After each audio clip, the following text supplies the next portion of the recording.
Today we're going to make this circle jig for a router, and it's actually adjustable. And you can see this plate at the bottom has a couple of pivoting holes, and you can use the knob here and move it back and forth. And the way it works is this becomes a pivot and the router then moves around to make a circle. So that's what we're going to do today.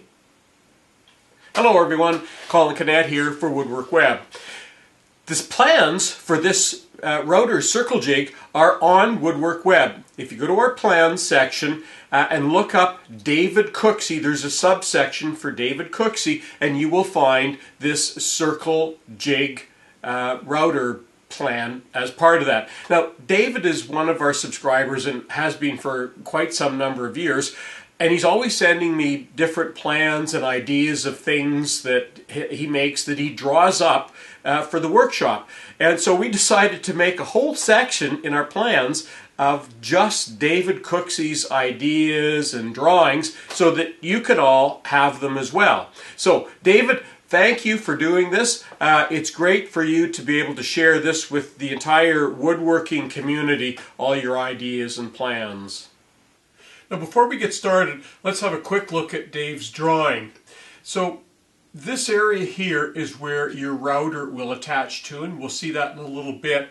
And this area, there's a slot. You see the slot running up here that goes all the way through the plywood. That is going to be the pivoting point, and it will be adjustable. Now what we're looking at here, if I read Dave's drawing correctly, this is actually the bottom of the jig, and there's a square bar that we're going to make, and we'll see that in a little bit, that's going to fit in here, and it will fasten on the top. So all that's really important in this whole jig, the only thing that's really important is this area here and this. This is one pivot point, and this is the adjustable pivoting point. This size here and this, you can make any size you want.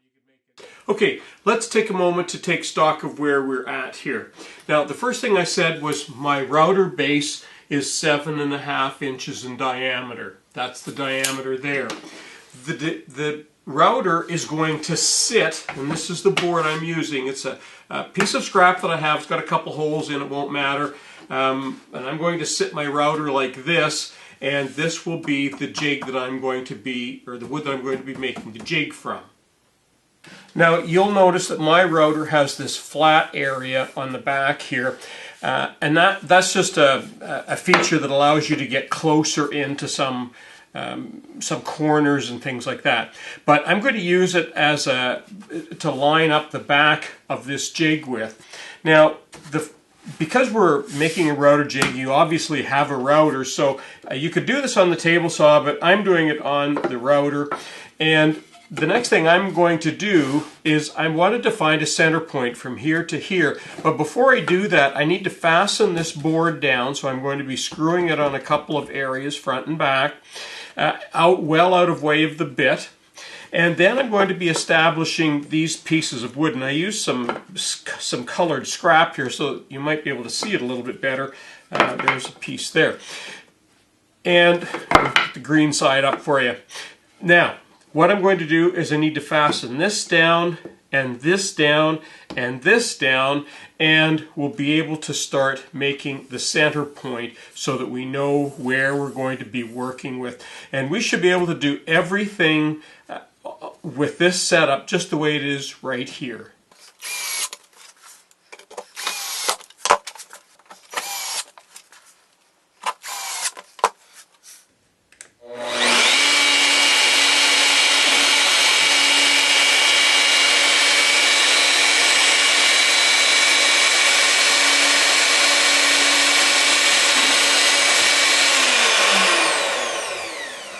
Now the next thing I'm going to do is cut the very narrow slot, because that's the most important.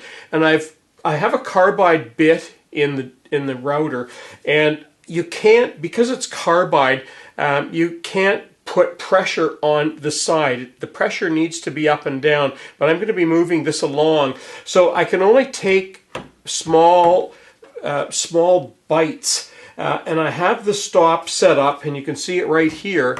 It's actually set up, and I will keep adjusting that. I'll stop and readjust that bit so that it goes deeper and deeper each time. Otherwise, I'll snap the bit off, and you don't want to be doing that, especially with carbide bits.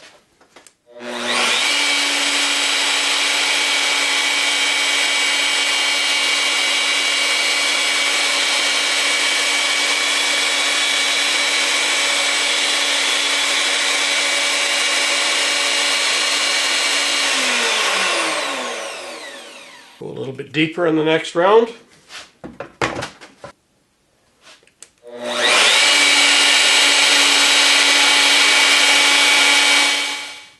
Now the next thing I'm going to do is remove our jig from it's being fastened on the workbench, because I want to drill this hole. I'm going to use a hole saw for that, but you can learn from my mistakes. I probably should have drilled that hole first of all, because it would have established my center point, and I still could have run this slot and established my other center point up there. So if you make this jig, you can learn from that. So we're at the table saw, and I've actually marked where the back of the jig is, and all I need to do now, I've got the hole saw already set up. I just need to drill that hole.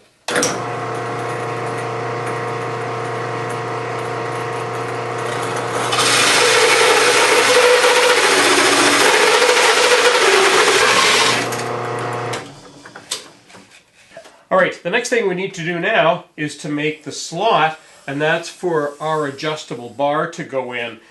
The metal plate that I have that's going to be the adjustable pivot point is 2 inches by 3 inches, and it's a 1/4 inch thick. So I'm using one of my marking gauges to set the depth of my planing bit in the router, so that when I route that area out, this will slide in there and it'll be perfectly level with the bottom of the jig.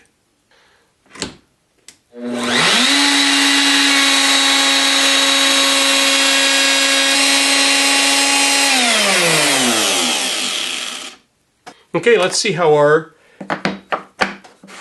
pivoting, perfect. I'm just going to put a mark there, and that's where we're going to drill the hole.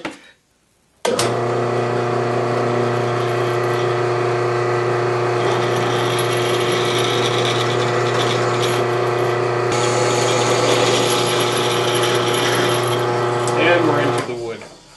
Okay, we'll clean that up and we can start tapping that. So there's the tool I'm going to be using to tap the threads, and there's our piece of metal in the vise, and there's the hole that we've drilled. So we'll go ahead, and again we're going to be using some cutting oil, because it really helps keep these cutting tools, drill bits, and these taps, helps keep them sharp.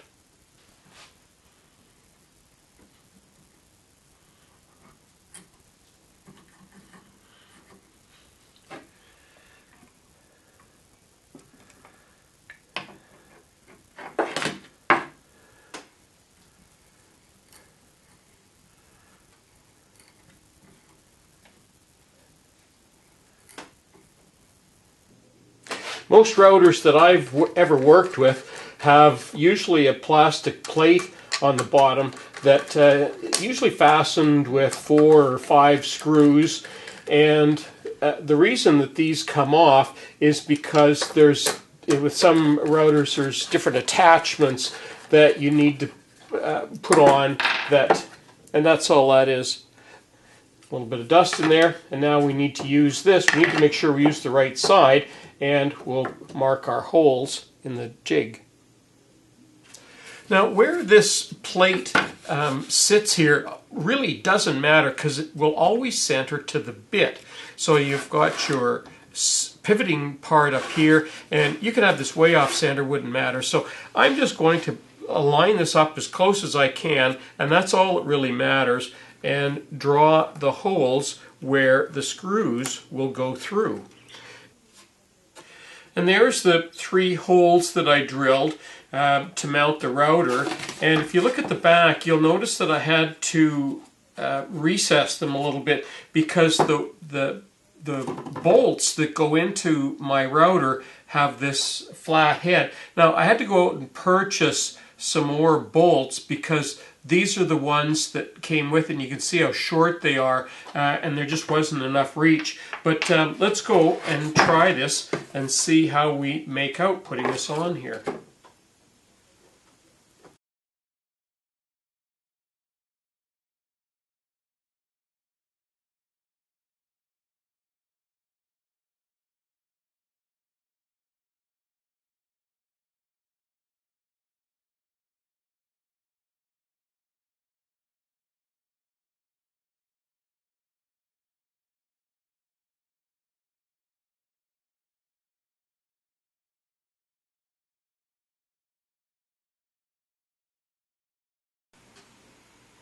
So this concludes our video on making the Router Circle Jig. And if you like what we're doing, we ask you one more time to subscribe to this channel. We ask you to like us on Facebook, follow us on Twitter. I'm Colin Kinnett for WoodWorkWeb, and don't forget to look up David Cooksey's plans on WoodWorkWeb.